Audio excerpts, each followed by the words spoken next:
ഈ ഇലക്ഷൻ കഴിഞ്ഞിട്ട് ആര് മുഖ്യമന്ത്രി ആയാലും അയാൾ എന്തായാലും 2029 രാജിവെക്കുന്ന ഉറപ്പുള്ള ഒരു കാര്യമാണ്. കാരണം നവകേരളം തുടങ്ങിയിട്ട് 1982 മുതലാണ് ശരിക്കും 5 വർഷം ഒരു മന്ത്രിസഭ പൂർത്തിയാക്കിയിട്ടുള്ളൂ. അതിനു മുമ്പ് 1966 1977 ഇവരൊന്നും ശരിക്കും 5 വർഷം പൂർത്തിയാക്കിയിട്ടില്ല. അതിനു മുമ്പ് തന്നെ മന്ത്രിസഭ പിരിച്ചുവിടേണ്ടി വന്നിട്ടുണ്ട്. അതുപോലെ ഈ 2026 മെയ് മാസം കഴിയുമ്പോഴായിരിക്കും ഒരു മുഖ്യമന്ത്രി ആരാന്നുള്ളത് തീരുമാനമാവുക. അയാൾ മന്ത്രിസഭയിൽ ജൂണിൽ കയറുമ്പോഴേക്കും 2029 എന്തായാലും രാജിവെക്കേണ്ടി വരും. കാരണം 2029 ഒരു രാജ്യം ഒരു തെരഞ്ഞെടുപ്പ് എന്നൊരു പദ്ധതി എന്തായാലും നിലവിൽ വരും. ഇത് മുൻ രാഷ്ട്രപതി രാംനാഥ് കോവിന്ദിന്റെ സമിതിയാണ് ശരിക്കും പറഞ്ഞാൽ കൊണ്ടുവന്നത്. ഇത് കൊണ്ടുവരാൻ കാരണം ഇലക്ഷൻ ചെലവ് നല്ല രീതിയിൽ തന്നെ കുറയും എന്ന രീതിയിലാണ് ഈ പദ്ധതി ശരിക്കും പറഞ്ഞാൽ ആദ്യം കൊണ്ടുവന്നത്. ഇത് കൊണ്ടുവരാൻ വേണ്ടിയിട്ട് നമ്മുടെ ഇന്ത്യൻ പീനൽ കോഡ് എല്ലാം മാറ്റുക തന്നെ ചെയ്തിട്ടുമുണ്ട്. ഇത് സംസ്ഥാനത്തിന്റെ അവകാശങ്ങളുടെ കടന്നുകയറ്റമാണെന്ന് പറഞ്ഞിട്ട് പല സംസ്ഥാനങ്ങളും ഇത് ആരോപിക്കുകയും ചെയ്തിട്ടുണ്ടായിരുന്നു. ഇത് പാർലമെന്റ് പാസ്സാക്കിയാൽ എന്തായാലും 3 വർഷം കൊണ്ട് അടുത്ത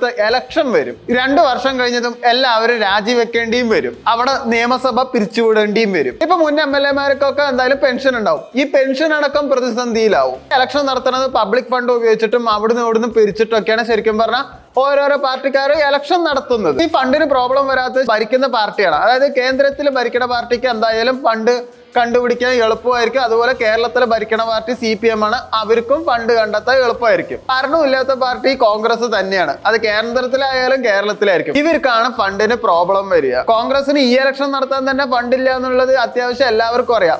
കാരണം കഴിഞ്ഞ പഞ്ചായത്ത് തെരഞ്ഞെടുപ്പിൽ കോൺഗ്രസ് ജയിക്കാൻ വേണ്ടിയിട്ട് അത്യാവശ്യം നല്ല പൈസ കോൺഗ്രസ്സുകാരെ ഇറക്കിയിട്ട് തന്നെ ഉണ്ട്. കേന്ദ്രത്തിലായാലും കേരളത്തിലാണെങ്കിലും കോൺഗ്രസിന് എന്തായാലും പൈസ ഇല്ല എന്നാണ് കൂടുതലും പറയുന്നത്. കോൺഗ്രസിന് എങ്ങനെ പോയാലും ജയിക്കാൻ പറ്റുമെന്ന് വിചാരിച്ചിട്ടാണ് അവർ അധികം പൈസ ഇറക്കാതിരിക്കുന്നത്. കാരണം കഴിഞ്ഞ പഞ്ചായത്ത് ഇലക്ഷൻ അത്യാവശ്യം മിക്ക സ്ഥലത്തും കോൺഗ്രസ് ആണ് സീറ്റ് പിടിച്ചിരിക്കുന്നത്. ഈ പഞ്ചായത്ത് ഇലക്ഷൻ എങ്ങനെയാണോ ഏതാണ്ട് അതുപോലെ തന്നെയായിരിക്കും നിയമസഭാ ഇലക്ഷനും ഉണ്ടാവുക എന്ന് ഈ ഇലക്ഷന്റെ വിദഗ്ധർ പറയുന്നുണ്ട്. തെരഞ്ഞെടുപ്പ് വരെ ഇനി 20 ദിവസമുള്ളൂ. എന്നിട്ട് ഇന്ന് കോൺഗ്രസിന് സീറ്റിന് വേണ്ടിയിട്ട് തല്ലുകൂടുകയാണ്. ഇങ്ങനെ പോയാൽ ജനങ്ങൾ ആർക്കാ വോട്ട് ചെയ്യുക? എനിക്ക് തോന്നുന്നു കോൺഗ്രസ്സുകാരെന്നെ തമ്മിൽ തല്ലിയിട്ട് അവരെന്നെ വിജയസാധ്യത ഇല്ലാതാക്കുന്ന തോന്നുന്നത്. കോൺഗ്രസ് നേതാക്കന്മാരുടെ പണമുള്ളൂ, പക്ഷെ കോൺഗ്രസിന്റെ പണമില്ല. അവര് പാർട്ടിക്ക് വേണ്ടിയിട്ട് അധികം പൈസ ഇറക്കാറുമില്ല. പക്ഷെ ഈ നിലപാട് എന്തായാലും കേന്ദ്ര സർക്കാർ എത്രയും പെട്ടെന്ന് നടപ്പിലാക്കാൻ സാധ്യത വളരെ കൂടുതലാണ്.